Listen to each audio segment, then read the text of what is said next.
Saya jujur malah gini, penampilan Indonesia terbaik Indonesia di Piala Asia setengah babak ketika lawan Australia. Kalau kita ngomongin tentang perpanjangan kontrak, tunggu aja itu dulu. Kalau ternyata penggantinya Sintayong Jose Mourinho, bagaimana Bang?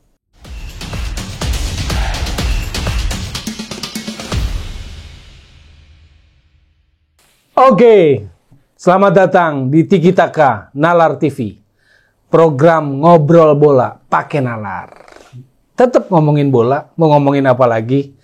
Isu yang paling sedang hangat. Makanya sengaja saya hadirkan kawan jurnalis yang malang melintang di sepak bola nasional. Jadi sejak jadi wartawan, udah terjunnya di sepak bola nasional. Aryo Yosia dari bola.com. Bola.com sekarang. Dulu tablet bola kita kenalnya. Dari dulu tablet bola. Aryo Yosia. Saya tuh paling ngeh Aryo Yosia tuh waktu dia bikin grup.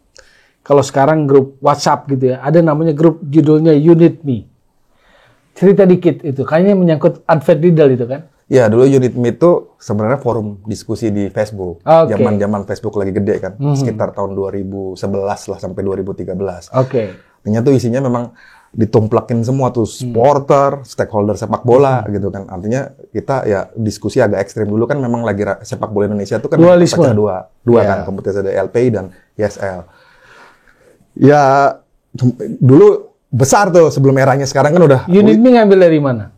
Perkataannya Alfred Riedel. Alfred Riedel. Setiap dia mau diwawancara wartawan, selalu Unit Me, gitu kan. Artinya ya, awalnya basicnya itu memang jurnalis sepak bola yang liputan di PSSI. Ketika Alfred Riedel tiba-tiba dilengsarkan secara ini kan, mereka merasa kok ini kenapa ya, alasannya nggak ada jelas gitu kan. Artinya kemudian kita kayaknya bikin yuk forum diskusi yang melibatkan lebih banyak orang lagi, bukan cuma antar jurnalis. Nah ini teman-teman Nalar TV, jadi dulu ada grup namanya Unit Me, itu adalah ucapan khasnya Alfred Riedel, seperti Yosia cerita. Tapi jadi bukan Alfred Riedel lover ya?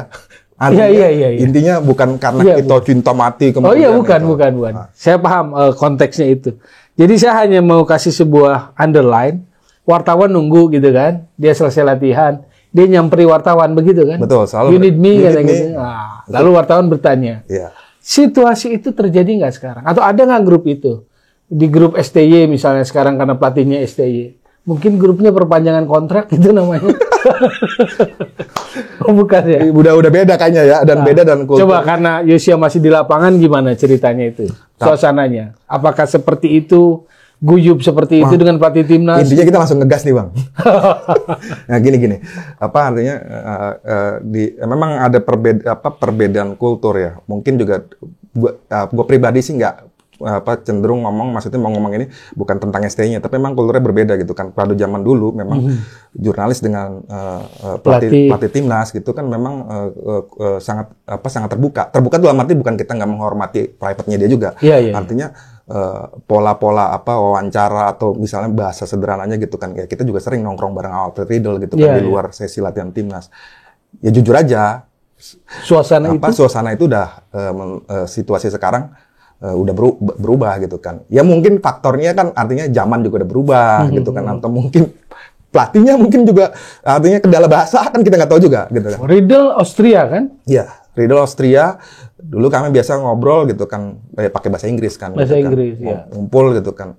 Atau kemudian yang terakhir Luis Mia ya. Luis Mia masih, tuh, kan? Luis Mia tuh masih artinya dia familiar, kan bersahabat gitu kan. Bahasa Inggrisnya nggak terlalu bagus, tetapi dia selalu menyempatkan, dulu kan ada penerjemahnya, kebetulan temannya anak-anak tuh di wartawan di PSSI Pers. Si Bayu tuh, Bayu ya, benar. Bes kan? Panggilannya Bes kan. Bes itu yang jadi corong kita ngobrol gitu kan. Tapi memang Luis Mia kalau lagi dalam situasi memang dia tipikal juga terbuka, senang ngobrol. Apa yang dulu terjadi di atmosfer sepak bola nasional antara pers dengan pelatih cukup dekat ya. Sampai tadi saya bilang ada sebuah grup pakai istilah yang ucapan khasnya Alfred Riedel, Unit Me. Dan itu saya ingat Yosia, karena Yosia yang bikin grup itu ya. Yang kompornya saya. Apakah kedekatan itu membuat pers menjadi agak sungkan mengkritisi waktu itu? Atau tetap aja normal? Sebenarnya pada era itu kan kalau dibilang hubungan harmonis terus nggak juga. Kan. Artinya kritiknya walaupun dekat, memang kritiknya kenceng gitu ya. Artinya tetap artinya ketika Alfred Riedel 2014 kelihatan gagal total di Piala AFF gitu kan, cuma Betul. penyisian dengan ya maksudnya agak memalukan setelah era 2010 yang luar biasa gitu kan. Ya kritiknya kencang juga gitu, nggak menghalangi apa adanya kritik dan pribadinya Alfred Riedel pun ternyata gitu kan ya apa terbuka gitu kan dengan kritik. Dia tuh lebih sensitif kalau hal-hal sepele yang artinya kan usianya memang sudah tua sepuh kan. Dia tuh kalau salah panggil nama dalam arti nama depan atau belakang, dia lebih sensitif di situ gitu kan artinya. Lu kalau misalnya manggil Riedel harus pakai Mister. Karena umur kita jauh gitu kan. Kalau dulu Alfred Riedel begitu familiar, friendly untuk dihubungi oleh wartawan, wawancara, Luis Mia juga. Bagaimana dengan Sinteyong? Apakah mudah untuk mewawancari dia? Gitu? Ini situasi gini bang, maksudnya artinya gue juga masih menerangkan dulu situasi ketika Alfred Riedel dan Luis Mia, gue masih turun ke lapangan. Artinya sekarang gue lebih banyak di balik meja gitu kan, artinya mengamati dari luar.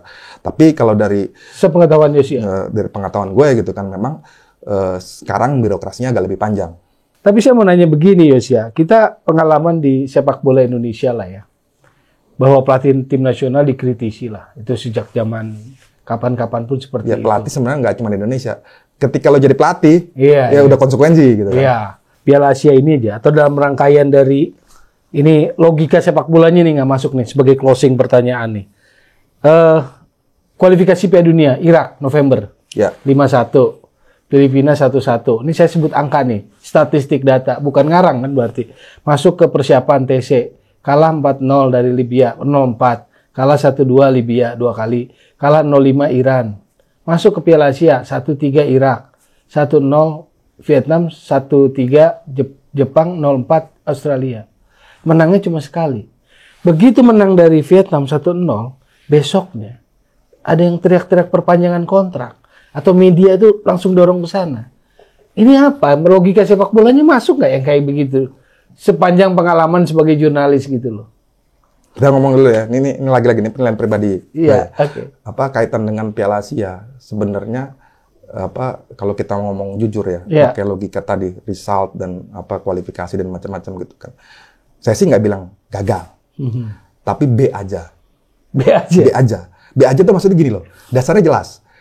Indonesia tuh sepanjang sejarah 4 kali kan. Iya, 96, 2000, 2004, 2007. Dia nggak pernah lolos. Artinya kayaknya rekor tertingginya juga di penyisian 1 kali menang, 2 kali kalah. Gitu kan. Nah, ada 1 kali menang, 1 draw, 1 kalah. Nah, itu malah tuh lebih ini lagi ya. Artinya lebih, kalau nggak salah yang pertama kali edisi pertama ya Bang. Yang 96, 2000 ya. Nah, artinya kan sebenarnya secara pencapaian kan biasa dan mesti dihitung. Lawan-lawan yang di Piala Asia sebelumnya itu negara jazirah Arab. Kita pernah ngalahin Qatar. Kita pernah ngalahin Bahrain. Bahrain itu kalau nggak salah dilatih sama pelatihnya Vietnam sekarang. Rosier lagi di puncak-puncak karirnya dia lah. Kita nggak ngomongin sekarang gitu. Sementara Indonesia lolos dari penyisian hanya dengan modal kemenangan lawan Vietnam. Gitu loh. Bukan nggak apresiasi. Saya bukan nggak apresiasi. Senang saya.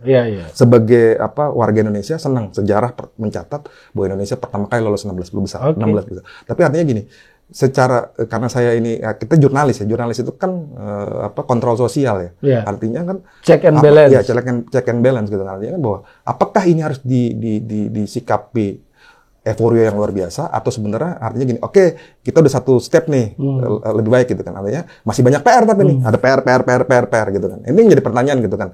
Nah, pasti nyambungnya kan kaitan gini, apakah layak dipertahankan nih dengan kondisi ini? Fenomena itu kan nggak lazim. Kalah, menang sekali lawan Vietnam. Ya nggak sangat dominan juga, menang 1-0 gitu kan. Setelah sekian lama saya jujur malah gini, penampilan Indonesia terbaik Indonesia di Piala Asia. Setengah babak ketika lawan Australia. Setengah babak lawan Australia. Itu the best. Dan saya akuin gitu kan. Saya agak takjub juga. Oh bisa ya ternyata kita pegang bola. Gitu kan. Tapi kalau kita ngomongin lawan Vietnam kita tuh, malah saya bilang, kita beruntung Vietnam banyak pemainnya cedera. Karena artinya kalau kita lihat babak kedua nih ketika kita sudah unggul, praktis tuh bahkan di kartu merah pemain Vietnam kan Indonesia kurung. Cuma dia kurang tajam karena ya ada beberapa pemain kuncinya dia nggak main. Betul. Gitu kan. Tapi poinnya adalah itu kan ada sebuah ketidaklaziman ya dalam norma sepak bola yang kita paham. Kalah tiba-tiba hanya menang begitu, besoknya kan euforianya luar biasa. Media atau apapun. Bahkan euforia boleh karena kita senang ya. Bahkan didorong didorong belum 16 besar itu sih. Kan belum ketemu Jepang. Belum ketemu Jepang ya. Itu bahkan udah didorong perpanjangan kontrak saat itu pun. Ini kan nggak lazim. Iya makanya makanya sebenarnya saya juga gini, kalau saya lebih heran gini sih sebenarnya. Kalau saya ngeliat gini, apa yang dilakukan PSSI sebenarnya sekarang udah tepat. Betul. Artinya kan sebenarnya STY ini masih punya kontrak 6 bulan. Artinya dia punya KPI, punya target 2 hal. Satu udah lolos nih, artinya kan oke udah terpenuhi. Berkaitan dengan lolos ke knockout juga kan di level U23 Piala Asia. Yang maksud saya sih sebenarnya kalau kita ngomongin tentang perpanjangan kontrak, tunggu aja itu dulu. Gitu loh. Dan terakhir, ada petisi nih belakangan. Apa pandangan Joshua terhadap petisi-petisi menyangkut STY itu, perpanjangan kontrak itu?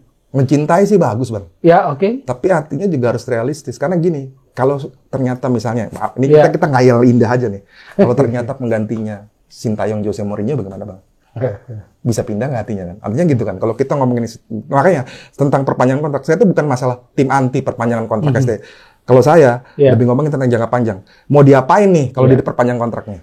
Kalau buat saya simpel sebagai closing. Kalau pelatih bagus tuh nggak usah pakai petisi. Karena federasinya pasti udah punya pikiran yang sama. Iya, betul. Jadi nggak usah pakai petisi-petisi kalau pelatih bagus gitu loh. Nah itulah closing dari episode Tiki Taka kali ini. Kita akan berjumpa dengan rekan ngobrol saya yang lain. Jadi tetap terus saksikan Tiki Taka di Nalar TV. Karena kami ngobrol bola pakai nalar.